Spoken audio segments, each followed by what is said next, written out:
કરશો ને ટૂંકમાં છે. જૂના રાજની રોડ પહેલા ભાજપના સાંસદ મનસુખ વસાવા દ્વારા તમારી ઉપર પેલા પટ્ટાની ચોરીના આક્ષેપ મૂકેલા એ સિવાય પણ ઘણા બધા તમારા વિશે નિવેદન આપેલા છે. એમની સામે તમારો શું પ્રતિભાવ છે, શું કહેવા માંગો છો? મનસુખભાઈ વસાવા એકદમ બોખલાઈ ગયેલા છે અને એ શું બોલે છે, શું કરે છે અને શું કહેવા માંગે છે એ જ એમને પોતે ખબર નથી પડતી. ક્યાંક ને ક્યાંક અમને લાગી રહ્યું છે દિવસે ને દિવસે આમ આદમી પાર્ટીનું કદ વધતું જઈ રહ્યું છે. એના લીધે કદાચ એમનું માનસિક સંતુલન પણ ખોરવાઈ ગયેલું છે એવું લાગે છે.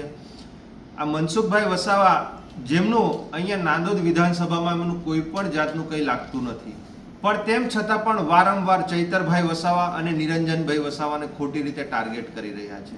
મનસુખભાઈ વસાવા જે તે સમયે અહીંયા આગળ સિવિલ હોસ્પિટલનો મુદ્દો હતો, બીજા ઘણા બધા મુદ્દાઓ પર અમે વારંવાર એમને ટાર્ગેટ કરતા આવીએ છીએ.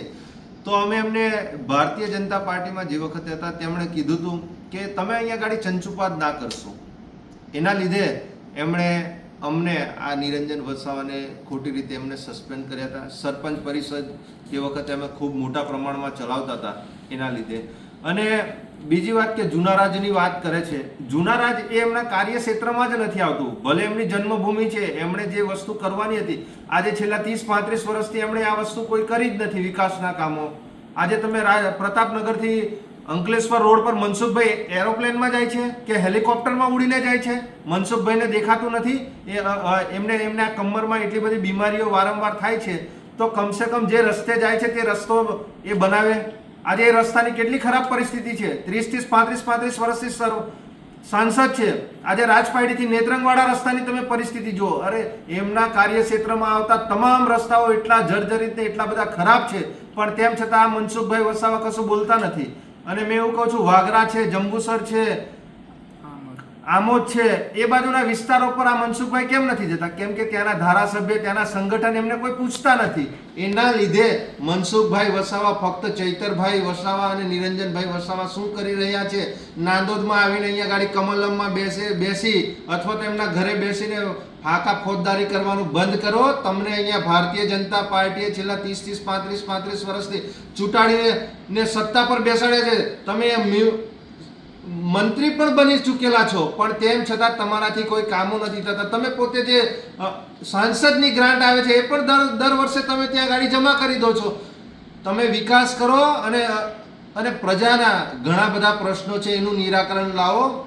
ચૈતરભાઈ વસાવા અને નિરંજનભાઈ વસાવા એમની જે જવાબદારી છે, એમની વફાદારી પૂર્વક એમનું સંપૂર્ણપણે એ કામ કરી જ રહ્યા છે અને પ્રજાને જાગૃત કરે છે, નહીં કે તમારી જેવા ગોલ ગોલ ફેરવી અને પ્રજાને ગેરમાર્ગે દોરી અને ભમરાવાનું કામ કરે છે.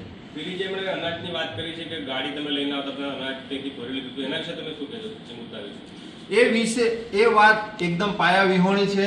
ત્યાં ગાડી એક્સિડન્ટ થયું હતું, ગાડી પલટી થઈ ગઈ હતી. સ્વાભાવિક છે કે અમે ત્યાંથી આવતા હતા તો ત્યાં ગાડી અમે ઊભા રહ્યા, બરાબર. ત્યાં ગાડી બીજા લોકો જે આમ તેમ રફાદફી કરતા હતા તો અમે ત્યાં ગાડી ઊભા રહ્યા. મનસુખભાઈ પાસે પુરાવા હોય તો અમને જનતા સમક્ષ મૂકે. એટલે મનસુખભાઈ વસાવા પાસે નિરંજનભાઈ વસાવા અને ચૈતરભાઈ વસાવા વિશે બીજા કોઈ મુદ્દા છે નથી. એટલે આ તો 2014-15ની વાત છે, જ્યારે અમે ભારતીય જનતા પાર્ટીમાં હતા ત્યારે. એ વાત આજે 10 વર્ષ પછી મનસુખભાઈને દેખાય છે. એટલે મનસુખભાઈ પાસે કોઈ મુદ્દા હોતા નથી અને નિરંજનભાઈ વસાવાને અને ચૈતરભાઈ વસાવાને ખોટી રીતે ટાર્ગેટ કરે છે. તમે સાંસદ છો, તમારે જે વિકાસલક્ષી જે કામો કરવાના છે, આજે જર્જરિત શાળાઓ છે, આજે સ્કૂલમાં શિક્ષકો નથી, આજે રોડ રસ્તા ખરાબ છે, આજે હોસ્પિટલોમાં ડોક્ટરો નથી, જે સાધનો નથી, એની ચર્ચા કરો તમે. કેમ કે સરકારમાં તમે છો.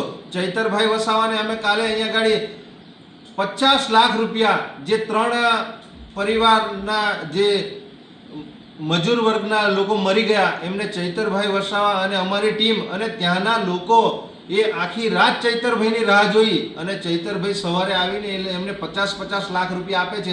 ક્યાં હતા તે વખતે મનસુખભાઈ વસાવા? ત્યાં ગાડી આવવું જોઈએ ને. આદિવાસી સમાજની એટલી બધી ચિંતા છે એમને, તો કેમ નથી આવ્યા? શું ફક્ત કમલમમાં બેસી અને ફક્ત નાના મોટા કાર્યક્રમોમાં પેલા અધિકારીઓને ધમકાવવાના અને નેતાઓને ખકડાવવાના? અરે ભાઈ, પ્રજાના કામ કરો. આ તો તમે ભારતીય જનતા પાર્ટીના સિમ્બોલ પર તમે ચૂંટાઈને આવો છો. આવજો કોઈ દિવસે અમારી જોડે જેવી રીતે અમે પ્રજાની સામે અમારી સરકાર નથી, અમારી કોઈ જગ્યાએ એ નથી, તેમ છતાં અમે આજે પ્રજાના પ્રશ્નો ઉઠાવે છે, પ્રજાનું કામ કરીએ છીએ.